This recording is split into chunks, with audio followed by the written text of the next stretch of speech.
नदीम साहब, आपसे आगाज़ करेंगे। आप क्या समझते हैं कि डोनाल्ड ट्रंप जिस तरह से उन्होंने जेडी वैंस को भेजा, जेरेड कुशनर और स्टीव विटकॉफ, एक आला सतही वफ्द उनकी तरफ से भेजा गया और 14 से 16 घंटे की फ़्लाइट लेकर वो यहाँ पर पहुँचे हैं, तो उनकी संजीदगी का इससे अंदाज़ा हो चुका था और किसी हद तक ईरान की भी ख्वाहिश थी कि जेडी वैंस इस वफ्द का हिस्सा हों। तो क्या समझा जाए कि डोनाल्ड ट्रंप भी हार गए, जेडी वैंस भी हार गए और अमरीकी अवाम, अमेरिका के इत्तेहादी, नेटो के तमाम ममालिक, वो भी इसी ख्वाहिश का इजहार कर रहे थे कि जंग ना हो, किसी तरीके से अमन हो पाए। तो ये सारे शख्सियात हार गई, अमन की तमाम कोशिशें हार गई, नेतन्याहू जीत गया, ये समझा जाए, या फिर डोनाल्ड ट्रंप भी कहीं ये नहीं चाहते थे कि मुज़ाकरात को कामयाब किया जा सके? अस्सलाम वालेकुम। सबसे पहले शुक्रिया और तमाम साथियों को भी अस्सलाम वालेकुम। वालेकुम अस्सलाम। और उसके बाद मैं कहूँगा कि वेल डन पाकिस्तान। पाकिस्तान ने जो रोल अदा किया उसके लिए मेरा ख्याल है किसी और की नहीं, सारी दुनिया ने तारीफ़ें की हैं। दोनों वफूद में जाते हुए भी तारीफ़ें की हैं। हमारा काम था इनको बातचीत तक लेके आना और फैसिलिटेट करना, वो हमने काम एहसन तरीके से अंजाम दिया है।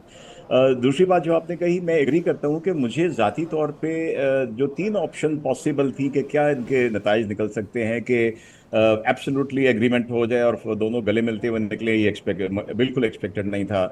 दोनों लड़के बाहर निकले और कहें जी इमीडिएटली सीज फायर खत्म हो गई, ये भी नहीं था। मोस्ट प्रोबेबल यही था कि सिलसिला जारी रहेगा। मेरे ख्याल में इतनी ही बात काफ़ी है कि दोनों ने बैठ के बात की, दोनों ने अपने अपने जो अपनी रिजर्वेशन थी वो बता दी है। अमेरिका की जो भी है, हालांकि मेरे हिसाब से देखा जाए एक ऑनेस्ट ओपिनियन तो उनकी कोई रिजर्वेशन बनती नहीं है, क्योंकि वो अग्रेसर थे। रिजर्वेशन अगर किसी की थी और हैं होनी चाहिए तो वो ईरान की है। तो दोनों ने एक्नॉलेज किया पाकिस्तान को, दोनों ने एक्नॉलेज किया कि हमने एक दूसरे को बात पहुंचा दी है। और एक उम्मीद नजर आती है उसमें, जो हमने कहा कि और सिलसिला आगे चलेगा, क्योंकि इतने बड़े इशू को जो 47 साल से यहाँ मदबर अमेरिका और वो सारे चल रहे थे और वहाँ पे उसको एक जालिम निज़ाम कह के उसको रिजीम चेंज करने की कोशिश हो रही थी, उसमें इतनी आसानी से ये चीज़ होनी नहीं थी। इम्कानात तो जहाँ थे तक बहरहाल साजिद साहब, क्योंकि डोनाल्ड ट्रंप ने भी जो ट्वीट किया था कि ईरान जंग में कभी जीतता नहीं है और मुज़ाकरात में कभी हारता नहीं है, और ईरान की तरफ से भी कहा जा रहा था कि हमें इनकी शक है, जो ये कोशिशें कर रहे हैं कि ये इसको कामयाब नहीं होने देंगे। तो वैसा ही हुआ जो दोनों तरफ से इजहार किया जा रहा था।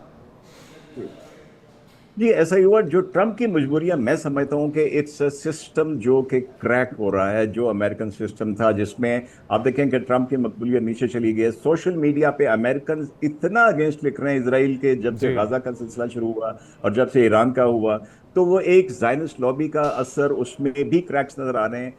ट्रंप की मजबूरी थी कि मैं आज टू बी वेरी ऑनेस्ट, जब मैंने कुशनर को और इनको, हालांकि जो विटकॉफ है इनका मिडल ईस्ट के ऊपर है, बट जी। He basically his business buddy, और इन दोनों से मुझे कोई उम्मीद नहीं थी। वैंस से उम्मीद थी, but then Vance has his own compulsion. तो ट्रंप के मेरे नजदीक, बाकी तो हम बातें कर चुके हैं कि जी China containing China overall strategy है, पेट्रो डॉलर्स का डिमाइज हो रहा है आहिस्ता आहिस्ता, जी। वो सारी चीजें अपनी जगह। बट आई थिंक जो system with in America crack हो रहा है, ये उसको रोकने की एक कोशिश थी ट्रंप ने, जो कि विच आई थिंक विल नॉट अगर स्टॉप। अगर ये